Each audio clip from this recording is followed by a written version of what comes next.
In a surprising twist, two of America's industrial giants, John Deere and Ford Motor Company, are making aggressive global moves that directly contradict former President Donald Trump's nationalist economic agenda. While Trump ramps up his 2024 campaign with renewed promises of America first, these corporations are stepping beyond domestic borders, embracing globalism, and in doing so, leaving Trump fuming. Welcome to LCC News, where we break down the political and economic undercurrents shaping America's future. In today's episode, why Trump is furious at John Deere and Ford, and what this says about his hold on America's economic narrative. Let's rewind for a moment. Donald Trump built his presidential campaign and much of his political brand on a fierce protectionist stance. Bring back American jobs, end bad trade deals, make America great again. These weren't just slogans, they were economic marching orders. In office, he pulled the US out of the Trans-Pacific Partnership, renegotiated NAFTA into the USMCA, and most notably, launched a tariff-heavy trade war with China, targeting steel, aluminum, and agricultural products. His message to corporate America was clear: stay home, build here, hire Americans, or face consequences. Companies like Ford and John Deere, symbols of American industry, initially played along. Ford even cancelled plans to build a plant in Mexico in 2017, citing Trump-era policies. John Deere, known for its heartland loyalty, benefited from the administration's farming subsidies during the tariff standoff with China.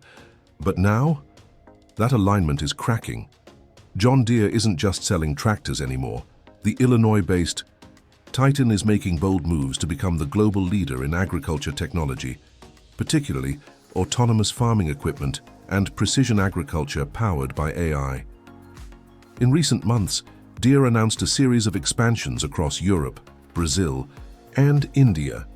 In 2024 alone, the company pledged over $1.6 billion in overseas investments in automation and robotics.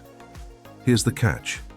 Many of these operations are in countries with favorable environmental policies and tech subsidies, the very kinds of deals Trump would have scoffed at as bad for America. Why? Because the new global market rewards clean energy, smart technology, and cross-border cooperation, not just brute manufacturing. A Deere executive put it bluntly in a CNBC interview: "We can't compete in the 21st century by thinking like it's the 1950s. Agriculture is global now. Farmers want innovation, not just steel and diesel.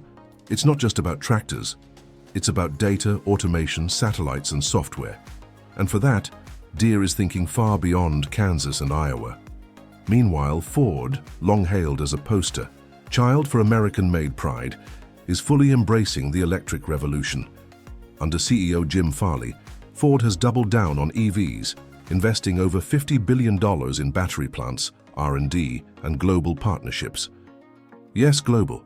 The most recent controversy: Ford's decision to partner with Chinese battery maker CATL to supply components for its Michigan-based EV factory. The political fallout was immediate, and Trump was not pleased. In a rally speech, Trump called Ford's move a betrayal, accusing the automaker of selling out to China after everything we did for them. But Ford's defense was cold and corporate. "Our priority is innovation and long-term sustainability. We cannot compete globally if we isolate ourselves." Translation: the market is international. EV components, rare earth materials, and battery tech are dominated by Asia. Either play the global game or fall behind. Ford chose to play. And that means stepping outside Trump's shadow. So why are these companies breaking away now? Simple. Because Trump's trade war didn't deliver the stability they hoped for. It delivered volatility. Let's talk numbers. Between 2018 and 2020, Trump's tariffs resulted in over $80 billion in lost exports and $57 billion in higher costs for US companies. Farmers were hit hard when China retaliated, slapping tariffs on soybeans, pork, and corn. Deere's global revenue shrank in 2019 as Chinese demand for US farming equipment dropped. Ford lost an estimated $1 billion in profits due to steel and aluminum tariffs alone. The tariffs were meant to force companies to bring jobs back, but many responded by shifting supply chains to other international partners or automating faster to cut labor costs altogether. The long-term result, instead of reviving American manufacturing, the trade war accelerated its transformation, making it more tech-driven, globalized, and post-industrial. The bigger picture here is about control, and Trump's losing it. When he was in office, many corporations bent to his will, not necessarily because they agreed with his policies, but because the risk of public shaming or a nasty tweet was too high. But in 2025, the landscape is different. CEOs are no longer afraid of Trump. Investors are looking for sustainable returns, not political loyalty. Boards are demanding ESG compliance, environmental social governance, not MAGA slogans.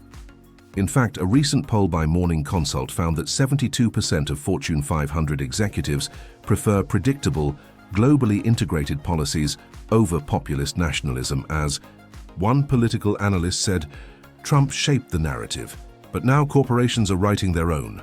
Trump still has a strong grip on the Republican base, but can he still claim to be the champion of American industry?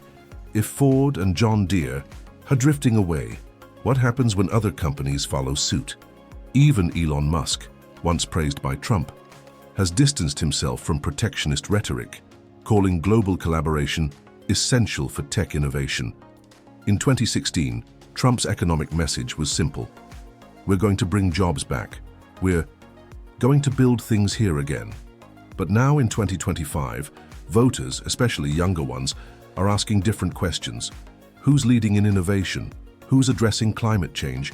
Who's creating the jobs of the future? And on those fronts, the answer isn't always made in America, at least not in the way Trump imagined it. If Trump continues down this path, he risks isolating himself from the very business class that once embraced him. Even within the GOP, there's growing tension between populists and corporate conservatives. The divide is becoming clearer. Trump favors tariffs and immigration restrictions. Business leaders favor open markets and global talent. It's a battle of ideologies, and Trump is no longer the uncontested kingmaker. If Ford and John Deere are any indication, the business community is betting on a different future. So here's the big question. Is America First still a viable economic strategy in a globalized, tech-driven world? Or are companies like John Deere and Ford signaling a new era, where American innovation doesn't mean isolation but integration? Trump's fury is real, but so is the corporate momentum moving away from him. As we move closer to the 2024 election, this clash between nationalism and globalization will be one of the defining themes, not just in politics, but in the very soul of American capitalism. What do you think? Is Trump right to call out Ford and John Deere for going global, or are these companies just adapting to the world as it is, not as Trump wants it to be? Drop your thoughts in the comments, like, subscribe, and hit that notification bell to stay updated with more sharp analysis right here on LCC News. Thanks for watching, and until next time, stay informed.